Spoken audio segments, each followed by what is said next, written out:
ಮಕ್ಕಳೇ, ಸಸ್ಯಗಳನ್ನು ಕಾಂಡದ ಆಧಾರದ ಮೇಲೆ ಹೇಗೆ ವಿಭಾಗ ಮಾಡ್ತೀರಿ? ಕಾಂಡಗಳ ಆಧಾರದ ಮೇಲೆ ಸಸ್ಯಗಳನ್ನು ಬೇರೆ ಬೇರೆ ವಿಧಗಳನ್ನಾಗಿ ನಾವು ಮಾಡಬಹುದು. ಎಲ್ಲವೂ ಸಸ್ಯಗಳು ಒಂದೇ ರೀತಿ ಅದಾವ? ಇದಕ್ಕೆ ಏನಂತ ಕರಿತೇವೆ? ಕಾಂಡ. ಇದು ಯಾವ ಮರ? ಯಾವ ಮರನಪ್ಪ? ತೇಗದ ಮರ. ಅದು ಯಾವ ಮರ?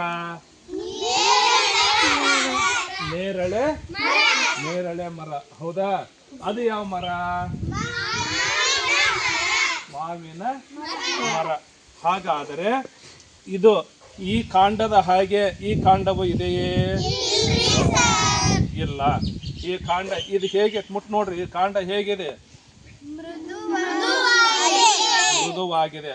ಹಂಗಾರ ಈ ಕಾಂಡ ಇದ್ದ ಹಾಗೆ ಈ ಕಾಂಡ ಇಲ್ಲ, ಈ ಕಾಂಡ ಇದ್ದ ಹಾಗೆ ಈ ಕಾಂಡ ಇಲ್ಲ. ಹಾಗಾದರೆ ಇವಕ್ಕೆ ಏನಂತ ಕರಿಬಹುದು? ಇದಕ್ಕೆ ಏನಂತ ಕರಿಬಹುದು? ಕಾಂಡ ಗಟ್ಟಿ ಹೇಗೈತಿ ಅದ. ಮತ್ತೆ ಇದಕ್ಕೆ ಏನಂತ ಕರಿಬಹುದು ನಾವು? ಮರ ಅಂತ ಕರಿತೀವಿ. ಅದಕ್ಕೆ ಏನಂತ ಕರಿಬಹುದು? ಅದಕ್ಕೆ ಏನಂತ ಕರಿಬಹುದು? ಜೋರಾಗ ಮರ ಅಂತ. ಇವೆಲ್ಲವೂ ಏನಿವು? ಹಂಗಾರ ಇದಕ್ಕೆ ಏನಂತ ಕರಿಬಹುದು? ಏನಂತ ಕರಿಬಹುದು? ಇದಕ್ಕೆ ಪೊದೆ ಅಥವಾ ಪದರು ಅಂತ ಕರಿಬಹುದು. ಹಂಗಾರೆ ಈ ಪದರ್ನೊಳಗೆ ಇದು ಹಬ್ಬೆ ಐತಲ್ಲ, ಇದಕ್ಕೆ ಏನಂತ ಕರಿಬಹುದು? ಏನಂತ ಕರಿಬಹುದು? ಇದಕ್ಕೆ ಯಾವ್ದು ಬಳ್ಳಿ ತೋರಿಸ್ರಿ? ಇದು ಬಳ್ಳಿ. ಮತ್ತೆ ಯಾವ್ದು ಪದರು? ಯಾವ್ದು? ಇದು ಪದರು. ಮತ್ತ ಅದಕ್ಕೆ ಏನಂತ ಕರಿಬಹುದು? ಅಲ್ಲಿ ಹಬ್ಬೆ ಐತಲ್ಲ, ಅದಕ್ಕೆ ಬಳ್ಳಿ. ಅದು ಹಬ್ತಾ ಹೊಂಟತಿ, ಅದಕ್ಕೆ ನಾವು ಬಳ್ಳಿ ಅಂತ ಕರಿಬಹುದು.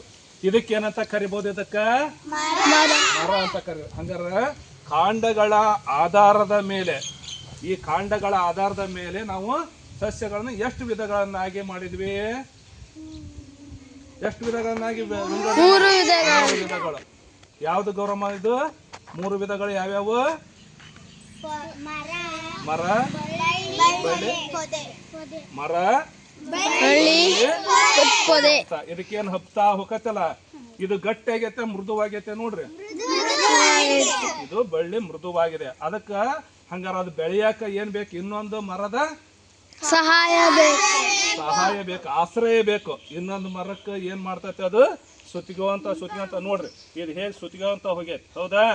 ಸುತ್ತಿಗೋಂತ ಹೋಗಿ ಹಬ್ಕೊಂತ ನೋಡ್ರಿ. ಅಲ್ಲಿ ನಮ್ಮ ಕಮಾನ್ ಮೇಲೆ ಹಬ್ಬಿದ್ದು ಅದರ ಆಶ್ರಯದಿಂದ ಅದ ಮೇಲೆ ಬೆಳೆದೈತಿ. ಹೌದಾ? ಹೀಗೆ ನಾವು ಸಸ್ಯಗಳನ್ನು ಕಾಂಡದ ಆಧಾರದ ಮೇಲೆ 3 ವಿಧಗಳಾಗಿ ವರ್ಗೀಕರಿಸ್ತೇವೆ. ಇನ್ನೊಂದು ಮೂಲಿಕೆಗಳು ಅಂತ ಕರಿತೇವೆ. ಅಲ್ಲಿ ಅರಿಶಿಣ ಐತಿ ನೋಡ್ರಿ, ಅದು ಅರಿಶಿಣ. ಇಲ್ಲಿ ನೋಡ್ರಿ, ಅಲ್ಲಿ ಶುಂಠಿ ಇದೆ ನೋಡ್ರಿ. ಶುಂಠಿ, ಬೀಟ್ರೋಟು, ಮೂಲಂಗಿಗಳನ್ನ ಹಾಕ್ತೇವಲ್ಲ, ಅವು ಮೂಲಿಕೆಗಳು ಅಂತ ಹೇಳಿ. ಅವು ಬೇರುಗಳು ಕೆಳಗೆ ಹೋಗಿರ್ತಾವ. ಕಾಂಡಗಳು ಅದರದ್ದು ಗಟ್ಟಿಯಾಗೈತೆ, ಮೃದುವಾಗೈತೆ. ಬರ್ರಿ ಅದು ಮುಟ್ ನೋಡ್ರಿ, ಕಾಂಡ ಹೇಗೈತೆ ಅದು.